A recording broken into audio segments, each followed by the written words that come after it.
Hi friends, good evening. నేనైతే bangles order చేశాను online షాపింగ్లో.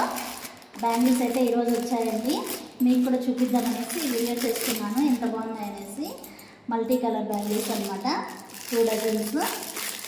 చాలా అంటే చాలా బాగున్నాయి. ఇవి ఆఫ్లైన్లో నేను వెళ్ళినప్పుడు అక్కడ షాపింగ్ చేద్దామని పోయినప్పుడు ఎంత కాస్ట్ ఉన్నాయంటే చాలా టూ మచ్ కాస్ట్ ఉన్నాయి. కానీ ఇక్కడ ఆన్లైన్లో చూడండి చాలా తక్కువ కాస్టే ఉన్నాయి. మీరు కూడా కావాలనుకుంటే ఆన్లైన్లో సెర్చ్ చేసి తీసుకోండి. మల్టీ కలర్వి చాలా బాగున్నాయి. మనకు ఆఫ్లైన్ కాస్ట్కి ఆన్లైన్ కాస్ట్కి చాలా తేడా ఉందండి. చాలా బాగున్నాయి కదండి బ్యాంగిల్స్ అయితే. ఇందాకే వచ్చాయన్నమాట. ఇవి మీకు చూపిద్దామనేసి ఏ వీడియో చేస్తున్నాను. Okay friends, bye. ఈ వీడియో నచ్చితే చిన్న లైక్ చేయండి. అలాగే మా ఛానల్ ఇంకా సబ్స్క్రైబ్ చేసుకునే వాళ్ళు సబ్స్క్రైబ్ చేసుకోండి.